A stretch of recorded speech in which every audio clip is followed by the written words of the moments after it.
Iran ആക്രമണത്തിൽ ബഹ്റിനിൽ 29 കൊല്ലപ്പെട്ടു. മനാമയിലെ residential ബിൽഡിംഗിന് നേരെയുണ്ടായ ഡ്രോൺ ആക്രമണത്തിൽ 8 പേർക്ക് പരിക്കേറ്റു.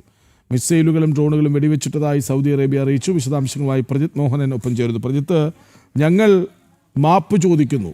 അമേരിക്കയെ, ഇസ്രായേലിനെ അല്ലാതെ മറ്റാരെയും ആക്രമിക്കില്ല എന്ന് ഇറാൻ പറഞ്ഞതായി ഓർക്കുന്നുണ്ട്. പക്ഷേ ഇപ്പോഴും ഗൾഫിനുമേൽ ആക്രമണം അഴിച്ചുവിടുന്നു ഇറാൻ. തന്നെയാണ്. അതായത് ഒരു തരത്തിലുമുള്ള പിന്നോട്ട് പോകൽ ഇറാന്റെ ഭാഗത്തു നിന്ന് ഉണ്ടാകുന്നില്ല എന്നുള്ളതാണ്. ഈ സിവിലിയൻ കേന്ദ്രങ്ങൾക്ക് നേരെ ആക്രമണം നടക്കുന്നു എന്നുള്ളതാണ് ആശങ്കപ്പെടുത്തുന്നത്. ബഹ്റിനിൽ ഏറ്റവും പുതിയ ഒരു ആക്രമണം ഉണ്ടായത് ഒരു റെസിഡൻഷ്യൽ കോംപ്ലക്സ് ബിൽഡിങ്ങിന് നേരെയാണ്.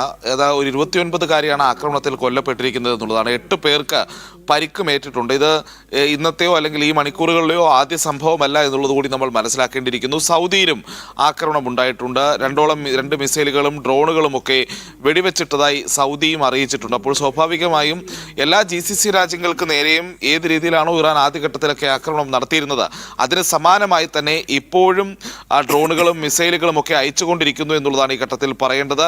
ഒരു തരത്തിലുമുള്ളൊരു സമാധാന സൂചന പോലും ഇറാന്റെ ഭാഗത്ത് നിന്ന് ഉണ്ടാകുന്നില്ല എന്നുള്ളതാണ്. കഴിഞ്ഞ ദിവസം ആദ്യഘട്ടത്തിൽ കൃഷ്ണരാജ് സൂചിപ്പിച്ചതുപോലെ ഇറാനിയൻ പ്രസിഡന്റ് മാധ്യമങ്ങൾക്ക് മുന്നിലെത്തുകയും ആ ആക്രമണങ്ങളിൽ മാപ്പ് പറയുകയും ഒക്കെ ചെയ്യുന്ന സാഹചര്യം ഉണ്ടായിരുന്നു. എന്നാൽ പിന്നീട് IRGCയുടെ നേതൃത്വത്തിൽ ഇറാനിയൻ പ്രസിഡന്റിന്റെ സ്റ്റേറ്റ്മെന്റിനെ ഇനിയൊരു ആക്രമണവും ഉണ്ടാകുന്നില്ല എന്നുള്ള സ്റ്റേറ്റ്മെന്റിനെ പോലും വകവയ്ക്കാതെ ആക്രമണങ്ങൾ തുടർന്നു എന്നുള്ളതാണ്. അപ്പോൾ യഥാർത്ഥത്തിൽ ആരാണ് ഇറാനിലെ അധികാര കേന്ദ്രം എന്നുള്ളത് വ്യക്തമാക്കുന്ന സാഹചര്യം കൂടിയായിരുന്നു അത്. അതിൻ്റെ തുടർച്ചയായി ആക്രമണങ്ങൾ ഉണ്ടായിക്കൊണ്ടിരിക്കുകയാണ്.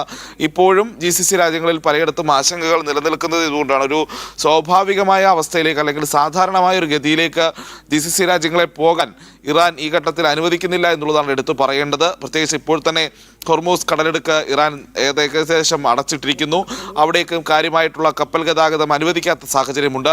അതോടൊപ്പം തന്നെ UAE-യിലും ഈ പറയുന്ന സൗദിയിലും ബഹ്റൈനിലുമൊക്കെയുള്ള സാധാരണ ജനജീവിതം അത് സാധാരണ രീതിയിലേക്ക് പോകാനുള്ള ഒരു അനുവാദം ഇറാൻ നൽകുന്നില്ല. അങ്ങനെയുള്ള ഒരു നിലപാടിലേക്ക് പോകുന്നില്ല എന്നുള്ളതാണ്. അതോടൊപ്പം തന്നെ സൗദി അറേബ്യ അടക്കമുള്ള രാജ്യങ്ങളുടെ എണ്ണ വ്യാപാരത്തെ തകർക്കാനുള്ള ശ്രമങ്ങളും ഇറാന്റെ ഭാഗത്ത് നിന്നുണ്ടാകുന്നുണ്ട്. പ്രത്യേകിച്ച് അവരുടെ പ്രധാനപ്പെട്ട റിഫൈനറികളിലേക്കും എണ്ണ കമ്പനികളുടെ ആസ്ഥാനങ്ങളിലേക്കും എണ്ണപ്പാടങ്ങളിലേക്കുമൊക്കെ തുടർച്ചയായ ആക്രമണങ്ങൾ നടക്കുന്നുണ്ട്. ബാലിസ്റ്റിക് മിസൈലുകൾ എത്തുന്നുണ്ട്, ഈ പറയുന്ന ഡ്രോണുകളൊക്കെ എത്തുന്നുണ്ട്. പക്ഷേ സ്വാഭാവികമായും അവിടങ്ങളിലുള്ള വ്യോമ പ്രതിരോധ സംവിധാനം ഇവയെ പ്രതിരോധിച്ച് നിർത്തുന്നത് കൊണ്ട് മാത്രമാണ് വലിയ രീതിയിലേക്ക് ആക്രമണങ്ങൾ ഉണ്ടാകുമ്പോഴും സിവിലിയൻ ലൈഫിനടക്കമുള്ള നാശനഷ്ടങ്ങൾ കുറയ്ക്കാൻ ഈ GCC രാജ്യങ്ങളെ സഹായിക്കുന്നത് എന്നുള്ളതാണ്.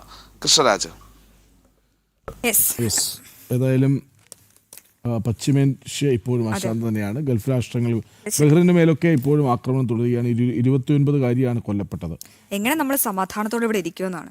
എന്തായാലും ഇറാനെ ഈ വരച്ച വരയിൽ നിർത്താൻ ആരെങ്കിലും കൊണ്ട് സാധിക്കുമോ? സമവായത്തിനുള്ള സാധ്യതയൊക്കെ എത്രത്തോളം ഉണ്ടെന്നൊക്കെ കണ്ടറിയണം. കൈവിട്ട കളിയാണ് ഇറാന്റെ.